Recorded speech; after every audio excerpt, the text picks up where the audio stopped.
有两件事情放在一起看，非常有意思，甚至可以说有点邪乎了。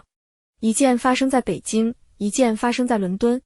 就在前几天，英国驻北京大使馆突然被停了自来水，理由是市政工程维修。奇怪的是，周边所有地方都好好的，偏偏就精准地维修到一个大国使馆的供水系统上。很多人看到这个新闻，马上就联想到了慈禧太后当年义和团围攻东交民巷使馆区，一开始也是颇大愤，断不挤，结果最后引来八国联军，慈禧太后带着光绪皇帝仓皇西逃。但如果把视线转向伦敦，看到另一件事，你就能理解这种疯狂背后的深层逻辑了。就在不久前，一个叫做卡什的研究员渗透进了对华鹰派议员、国会外交事务委员会主席卡恩斯的办公室。英国检方顺藤摸瓜，动用的是官方秘密法，这是最高级别的指控，等同于叛国。所有证据最终指向了北京权力核心中的核心，习近平最信任的大内总管蔡奇。然而，英国新上台的工党政府竟然在白厅的密室里撤诉了。原因是什么呢？政府未提供中国式威胁的证据。后续国家安全顾问亲自下场，给这个案子的关键证人设限，不许他引用关键的法律条文，把敌人这个词偷换成了地缘战略挑战。说白了，就是釜底抽薪，让检方没法告了。为什么会这样？因为北京给的压力和利益实在是太大了。据传，从间谍案崩盘前几个月，中共官员就发出了最后通牒，你要是敢把国安部、统战部列为跟俄罗斯、伊朗同级的威胁，中英关系就将遭受负面后果。紧接着就是经济利益的诱惑，重启中断了6年的中英经济财经对话。最终，王毅亲自登门，名为战略对话，10维度办。这个涉及习近平心腹蔡奇的案子，必须给我抹掉。现在我们把这两件事放在一起看。在北京，他敢于用最粗暴的方式羞辱你的外交使节；在伦敦，他又能用最阴柔的手段，让你的司法主权为他的政治利益让路。这一硬一软，测试的都是你的底线。北京方面之所以敢用停水这种流氓手段对待英国大使馆，正是因为他刚刚在伦敦尝到了巨大的甜头。他发现，原来所谓的西方民主堡垒，所谓的司法独立，在巨大的利益和威胁面前是可以被收买、被压垮的。这种成功会带来一种极其危险的幻觉，一种天下无敌的傲慢。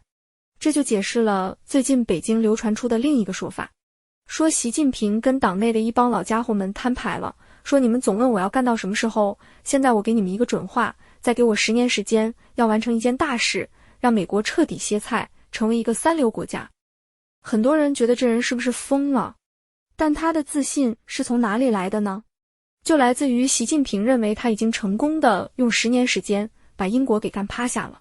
你看，香港这么大一个金融中心，东方之珠，我说收回就收回，你英国坑都不敢吭一声。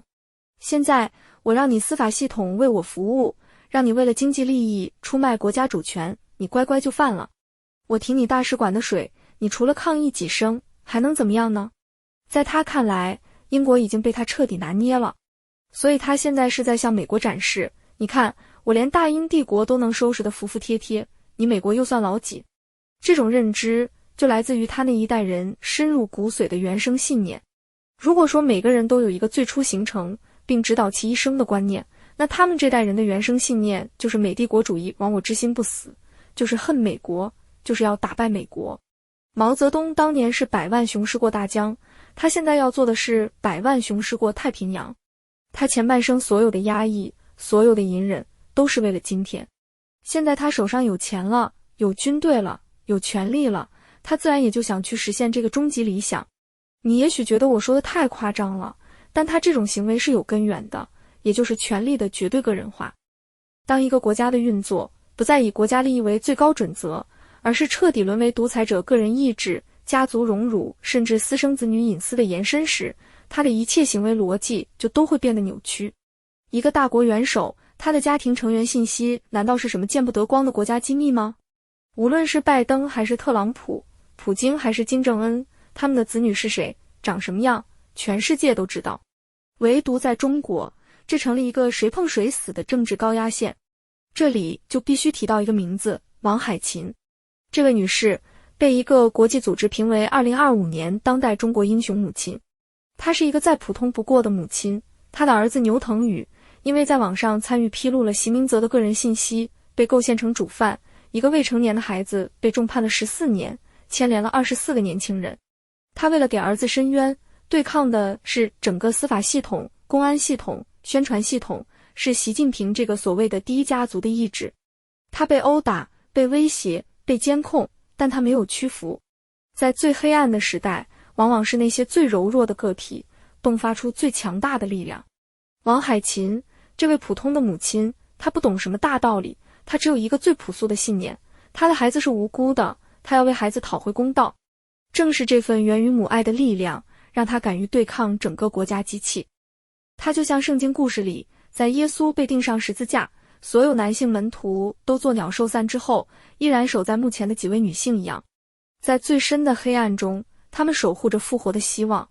从林昭到张志新，从张展到王海琴，这些伟大的女性一次又一次地捍卫了这片土地上最后的尊严。这些事背后展现的就是习近平的皇帝心态。普天之下莫非王土，我的意志就是法律，我的脸面就是国家尊严。他在国内让所有人都闭嘴，自然也希望在全世界实现定于一尊。而伦敦的间谍案就是一个完美的样本。中共的目标不是偷取什么军事机密，而是要精准地瘫痪掉对方政治体系内的反共免疫系统。卡什渗透的中国研究小组，恰恰是英国议会里对中共最警惕的一批议员。拿到他们的信息，小到他们的行程、酒店房间号，大到他们的政策动向和人际网络，这根本就不是情报收集，这是为政治暗杀、绑架、骚扰和分化做准备。这是把在国内对付异议人士的那一套原封不动地搬到了威斯敏斯特宫。然而，这种做法最可怕的地方在于，它会诱发一种政治病毒，让被渗透的机体也开始出现同样的症状。英国工党政府为了经济利益，不惜干预司法，扼杀一桩关乎国家安全的重大案件，这本身就是对英国民主法治精神的背叛。如果英国政府的最高层仅仅是为了能和习近平在 G20 峰会上握手，为了那张通往北京的经济门票，就亲手掐灭了正义的火苗，这不就是一种被病毒感染后的症状吗？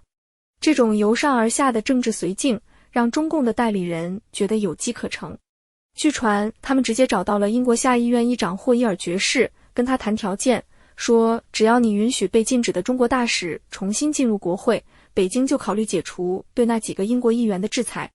这如果是真的，那么就是在把英国的国会尊严、议员的言论自由当成可以交易的商品。他们以为西方的民主制度也和他们的权力体系一样，一切都是可以收买和交换的。然而，这种权力的绝对个人化，最大的问题在于，它完全无视了另一个层面的力量，那就是人心的力量。从2022年开始，伦敦的普通市民、西藏人、香港人、维吾尔人、台湾人，还有越来越多的英国本地居民，发动了一波又一波的抗议。他们高喊着不要中共超级大使馆，不要间谍窝。他们的口号汇成了一句最响亮的誓言：自由的意志是无法用金钱收买的。而现在，间谍案的丑闻更是给这场正义的抗争送上了一把最锋利的宝剑。截至目前，使馆计划仍悬而未决，抗议预计持续。如果他们在这个节骨眼上批准大使馆，就等于是向全英国、全世界承认，他们确实为了北京的利益，出卖了英国的国家安全。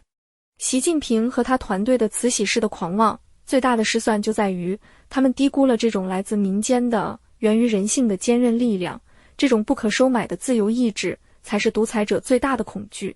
我想了起一首诗，它可以完美解释今天中共所面临的困境根源。当共产党在土改、反右、文革中作恶的时候，大多数人沉默了。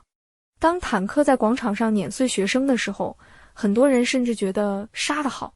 当法轮功学员被活摘器官的时候，很多人觉得那是谣言。